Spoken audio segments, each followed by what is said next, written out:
I'd have a presentation I want to share just to discuss tryouts in general. It's that time of year for club soccer tryouts. It's a good thing for kids going into high school tryouts or even college tryouts to kind of think about as well. I have created this presentation for a number of different groups, including my club. I tried to make this kind of as broad as I could, so I really wanted to be impactful for a lot of people in a lot of different places. So, what I want to share, I'm going to jump over here and show a TV screen so that I can edit this a little bit easier in the future. And one of the things I want to talk about is the fact that tryouts do happen every year. It's really difficult. I wish it didn't. I wish we could commit the kids for longer periods of time, but there are also a lot of reasons why every year is a good idea. There are a lot of things I would change if I could, but this is the way it is right now. And I just want to address some things that happen. For one thing is anxiety. This can be a really tough time. I think it probably really starts with parents. I think when kids start going through the tryout process, they sometimes don't know. I know when my oldest daughter went to her first ever tryout, I actually took her there and made her believe that the club was trying out for her. Told her that she was in a situation where if she liked how things were going to go, then if she enjoyed the tryout and she enjoyed the coaches, then we would consider whether or not we were going to stay with that club. And that allowed me to kind of address it in the way I wanted to. After that, though, she knew the case. So it's tough, I think, for parents, and then eventually it does become tough for players as well. I also want people to understand it's not an easy time for coaches. Things are not as cut and dry as they sometimes are made to, that people are sometimes made to believe. It's a really tough time for coaches. I know we all lose a lot of sleep. We spend a lot of time doing this. I've done tryouts and helped with tryouts for a number of clubs over the past 2 decades. And this stuff is taken very seriously. We spend hours and hours and hours. You go to the tryout to the fields, and then we end up sitting in an office somewhere or at dinner somewhere and going over things and talking about teams and talking about placement of players. And we have to make some really tough decisions. And sometimes coaches and other coaches disagree, or coaches and directors disagree on the best course to take. None of it is taken lightly. And when we have those tough situations, it's really tough on coaches as well. So I hope people do understand that. It's not taken lightly. So I do think it's important that people understand that this is something that helps kids in the long term, though. People are going to apply for jobs, and people are going to apply for colleges, and you're going to hope to get a promotion one day. And sometimes it can be something that causes a lot of anxiety. And I like the fact that athletes have been through it before. So I think it's important. It is a time where there is a ton of rumors and gossip. There are a lot of things going on. You're going to hear players start to talk about things with their friends. You're going to hear parents talk about things among other parents. I have seen people start rumors and start gossip just to benefit their teams. It's a difficult time of year. And these things can be really, really challenging. So when you do have questions, I highly suggest you speak to your coach.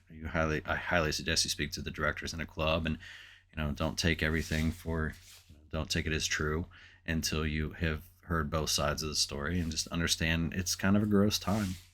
There are periods of time where people are breaking rules. There's a lot of rule bending. I sit in meetings and I listen to coaches talk about tryout rules, and there are a lot of things made to help the clubs.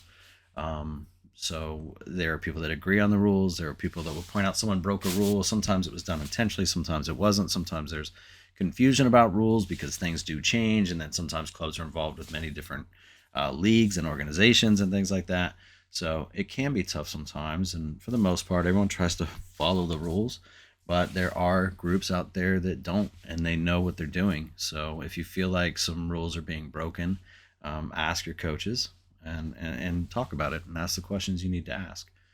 Our club feels it's very, very important that athletes and families have the right to choose a club. Sometimes this situation just isn't great.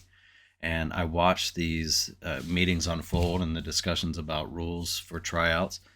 And sometimes people try to make it so that the kids in their own club have to make a decision to stay with their own club before another club can even speak to them. And I know the people that I coach with and work with, and myself, we all agree that families and players should be given the right to choose. And if they want to go try out another club because they're not positive that the current club they're in is the right fit, they should be able to do that. And if anyone ever feels like they need to make a decision before they've had a chance to explore their options, we're not putting kids in the right situation. So I am a strong advocate for a player's right to choose and the opportunities to do that that allow people to choose. So what I did was a couple years ago, I put together this presentation, and I based it on Liverpool. I wanted to take away any thought that I might be talking about specific players or specific situations or the club I was with at the time or the club I'm with now. And I just got rid of that. And I created it based on if I was coaching Liverpool and it was in a club soccer system like in the United States. So what I did was I took the previous 10 games for Liverpool and I put down their starting lineups and the substitutions that they made. This is the previous 10 games to when I made this presentation. You can see every starter, the positions they played, and then the substitutes that were made. And from that, I refined it a little bit to get an idea of who was starting and who was a substitute, who was playing in most of the games. And you can see Virgil van Dijk started and played in all 10, and a few other players as well. Down at the bottom end, you can see Harvey Elliott was a substitute in one game, and then everything in between. So what I created was this opportunity to see kind of who was at the top and who was at the bottom and who was in the middle, in the gray area. With every team, we all know those 4 or 5 kids on a club team. We all know they're going to make the team. They're the top players on the team. They rarely come off the field, or they play a little bit differently than everyone else. Everyone's cheering for them. We all know that those 4 or 5 kids are going to make it. In this case, in Liverpool's case, it was players like Virgil van Dijk and Firmino and Alexander-Arnold and so on. So we all know that there's a bottom side as well. And as I said, Harvey Elliott had only played as a substitute in one. And as those players, if they were going into a youth tryout in the United States, then they would have to wonder, I only got a substitute in one, so maybe there's a better situation for me in another club. Maybe the coaches are thinking, if we have some kids show up to tryouts, we're going to make a change. And these might be the players that would be considered as part of that change. And then there's the gray area. And this is really interesting to me. A player like Origi had started in 2 matches. He was a substitute in 6. So he played in 80% of the games. And there's definitely a discussion to be had about him. And some coaches might agree and some coaches might disagree about where he stands in a team. And some people may say those 8 games and what he played was hugely important, where another coach may say, yeah, but potentially we could do better and make a change. So it's something to think about. Adam Lallana was in a similar situation. He didn't start any of those games, but he was a substitute in 6 matches. So that's definitely worth a conversation. It's definitely worth deciding whether or not going on to the next year is the right fit for him. So when you look at it this way, you can see those players. Jordan Henderson started in 8 games. So he didn't play in every game, but he's obviously making a huge contribution. Sadio Mane started in 6, was a substitute in 1. And if you watched him play that year, you knew how big of an impact he was making. What do we do with players like that? So there are some conversations to be had about the impact players are making. Then there's this idea of the second team. And these are players just outside the first team at Liverpool. And I'll often get parents will come to me and they'll say, oh, my child's on the second team and I know she's doing such a great job. She's playing a lot and they made her a captain on the team and she's really improving and I just know she's going to make the first team. Well, that may be true. And it's definitely true that she's improving. I'm sure that's the case. But there are also players on the first team that are improving as well. So when you look here, it's been a couple years since I made this now, and we'll see how many of those players on that second team for Liverpool were moved up. So there are a couple names on there that you have heard since then, but it's a challenging thing because it's not as simple as someone improving, and that's the role of a club, is to help players improve. So we hope that that's the case, but it doesn't necessarily just mean simply because someone improved that they're going to get promoted. Donald Thomas was a high jumper. In fact, he wasn't a high jumper most of his life. He loved basketball, and he was at a small school in the United States playing basketball when he got into a conversation with some guys on the track team at the school he was at. And they were talking about jumping and the height of jumping, and they were making bets with each other about who could jump the highest. And when Donald Thomas went over to the high jump area, he outjumped everybody. And he did it in such a way that the guys on the track team said, you need to meet coach. And they took him straight to meet the coach, showed him what he could do, and he immediately joined the track team. 18 months after his first jump, he set the world record. So he did it in a way, too, that people that have been doing it all their lives said, I don't know if this should count, because the quality of what he was doing was so poor. He didn't do it technically the way it was supposed to be done, but he was just built differently. When they looked into it a little bit more, his Achilles tendon was shaped differently, and he was just built to high jump. I always said Michael Phelps was built to swim, and Michael Jordan was built to play basketball, and sometimes players just fall into the right places and athletes fall into the right places. So it was really interesting how he did it. He was just better. So even people that have been doing it all their lives, sometimes you just come across someone that's just better.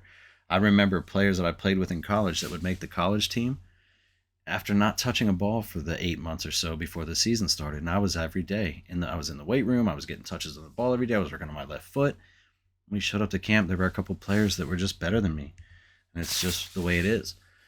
So what do you think about that? What about players coming in? At that time, Kylian Mbappe, there was a lot of talk about him joining Liverpool. Timo Werner ended up joining Chelsea that year. But there were some great players considering this is the same thing as kids from other clubs that are considering coming to tryouts. They've heard about good things happening in a certain club and they're not exactly happy where they are. They need a different situation. And what if they come in? So that can cause challenges for players as well. And this is real life and this happens. There are players to consider, are they on their way out? There were players that were talking about leaving. This happens every year too. There's always some players that I don't know if I'm going to return next year. I think I'm going to go play with my classmates or people I used to play with, or there's a coach and I really enjoyed this other club and I'm going to give that a shot too. So those kind of things happen. There's always discussions about players potentially on their way out. So your position matters. I know a lot of coaches that they take the best 18 soccer players they can get. Regardless, probably you need a couple goalkeepers, but regardless of positions, otherwise they take the best players they can get. Where other coaches might take 5 midfielders, 5 defenders, 4 forwards, and then fill out the rest of the roster with a couple different players. But you could be in a situation where you're the 8th or 9th best player on the team, but you're also the 7th best forward, and that team's not going to carry 7 forwards, so they may not choose you, and that's a coach's right and a coach's choice, and it makes it different though. At one club you might have made the team because you were one of the top 18 players, but at a different club or even within the same club with a different coach, you don't make the team because they don't take as many forwards. So that can be challenging as well. When you're considering new players coming in, this was a player that was at Norwich at the time, or players moving up from the second team to the first team. Sometimes coaches will say, is that player good enough to start? If I have a player that comes in and is equal to my 17th or 18th player on the existing team, do you make a change? Sometimes one of the benchmarks that coaches will set is that player good enough to start for my team? And that would certainly justify making a change. So you may want to find out from coaches, what are they thinking? What are they viewing? What are they looking for in players to be promoted or new players coming into the club? A coach's preference is very important. There are a couple situations that were really interesting at the time where they were going on at the same time this was going on. And one of those was what was happening with Jose Mourinho and Juan Mata. At Chelsea, when Jose returned, he sent Mata away. He sent him to Manchester United in a trade deal, and he wasn't working out at Chelsea. He wasn't playing him much, and they sent Mata away. Well, then soon after, Jose got the job at Manchester United. And a lot of people were very concerned for Mata because they assumed the same thing was going to happen. Well, it's not what happened. So what I did was I highlighted a quote from Mata on the matter. And he was saying right here what he was talking about. A lot of people believed that history was going to repeat itself. And he was determined to make sure it wouldn't. That's hugely important. He was controlling what he could control. In fact, he said, to do so, I focused, like many times during my career, on what I could control. My dedication, my professionalism, my commitment. Well, it was massively important because at Manchester United, Mata fit in differently. So even with the same coach, this wasn't a matter of good enough or bad enough. It was the right fit for the team. So Jose used him much more at Manchester United. And Mata did the healthy thing of focusing on what he could control. So sometimes the question of favorites comes up. And I promise you, yes, coaches do have favorites. Just like players have favorites and parents have favorites. If you take the parent of a U18 soccer player, I guarantee those parents will look in the past and say that their favorite coach their child ever worked for was so-and-so. If I ask players to tell me who their favorite coach is, even on a staff, their high school staff, or within their club or something like that, you will immediately tell me who your favorite coach was. If I asked players on the team who their favorite players on the team were, you would tell me who your favorites were. How we get about favorites and who those favorites are to coaches is sometimes different. My college coach used to say his favorites were the 11 best players on his team. I can tell you for sure that my favorites are the players that are never going to cause me any issues. They're going to work super hard. They're going to come to practice with a smile on their face. They're going to make me smile. They're going to make me laugh. I love players that have some character and a little bit ornery and goofy and know when to work and battle and play hard, but also know when to smile and laugh. I have favorites. I coach my daughter right now. My college team is my oldest daughter. I guarantee you she's my favorite player. So we all have favorites. I think the real question is, instead of saying it's right or wrong, the real question is, how do you become a coach's favorite? So try to figure out what your coach is looking for and make sure that you're doing those things. There's a lot of discussion about what happens during the tryout dates and the history. I sometimes wish that my club kids didn't come to tryouts. Not that they didn't sign up or anything like that, but that they didn't come, because I really want to focus on the new kids, especially in some age groups where we have larger numbers. The only reason I really want my current kids there is to have them play against some of the new kids and see how those new kids fare. Not that I've already made up my mind, but I do already know everything I need to know about my current players. So sometimes a current player who's been with a club for 3 or 4 years will show up at tryouts and feel they had a bad tryout. That has very little to do with the final decisions, the decisions that are made, to be fair. Your tryout dates, if you're new to the club, are important. Sometimes people will say, how many tryout dates or how many dates should this player be at? They're considering leaving their club and they want to go to 3 or 4 different tryouts. Well, it's going to make it a little bit tougher for coaches to adequately assess where you are, because the more I get to see that player, the better. So technically, you just need to be registered for a club's tryouts to offer a spot to someone. So just sometimes players are traveling, sometimes players are injured and they can't try out. So you just have to be registered, but that doesn't mean you're going to make the team just because you were registered. So if you can show up to all 3 days that a club has, if they have 3, that's hugely important, because it's going to help someone assess you a lot better. If you only show up to 1, especially if it's the first night, who knows what's going to happen the second and third sessions, because they might move on without you. So I would make sure that you give everyone the best opportunity to assess you as possible and be at as much as you can be at. This discussion is trying out for Liverpool or Norwich. At that time, you could look at a player like Tim Krul. Tim Krul is a Dutch goalkeeper that was playing for Norwich at the time. If he tried out for Liverpool's team, he's a tremendous goalkeeper. He may have made the team, but he wasn't going to start. And the way that team was, he was not likely going to play much. Yet at Norwich, he started 27 of the 29 games while he was there, or at least the 29 games before I did this presentation. I can't exactly remember how I got to that number 29 at the point. But he had started in 27 of the previous 29 games. So he's got an opportunity to play there and develop as a player and enjoy what he's doing. Now he could have played at a slightly better team, but also might have sat on the bench. So it's not right or wrong, but people have to make a decision about what they want to get out of their situation. You may be happy to be on a better team but not play as much. I always hope that players will take situations where they can develop and they're actually playing and that kind of thing. So, to each his own, and everyone's got to consider what they think is most important. What I want to do here at the end is leave you with a quote by Steven Gerrard. He was talking about young players and their ability to try to make it into a team, and in particular Liverpool. And since that's who I based this on, then I figured that would be a good one to do it. But this is Steven Gerrard talking a little bit about how incoming players have to prove they're better. And I'm going to let him say it, but what he's really saying is, sometimes people say, I'm just as good as so-and-so in this other club I tried out for. I'm just as good as so-and-so on the first team, and I'm hoping to be promoted from the second team to the first team. So why wouldn't I be moved up if I'm just as good? But as coaches, we all make connections to the players that we coach, and it is challenging. As I said, coaches have a lot of anxiety about this too, and one of the difficult things it is sometimes to displace someone is finding the right time to do it, and if it is what the right thing is. So when someone says, I'm just as good as, I'm just telling you, as a player going into a new club or trying to be promoted, it's very important that you show why you're better than someone. You have to make that decision a little bit easier on people. So show me why you're better, and you're going to have a much better opportunity of being promoted or making that team. So best of luck to you, and I'm going to leave you with this quote. So when you're breaking through and you feel like you're close, you've got to be better than whoever's in your position in the first team. And that is It's a massive challenge for these kids.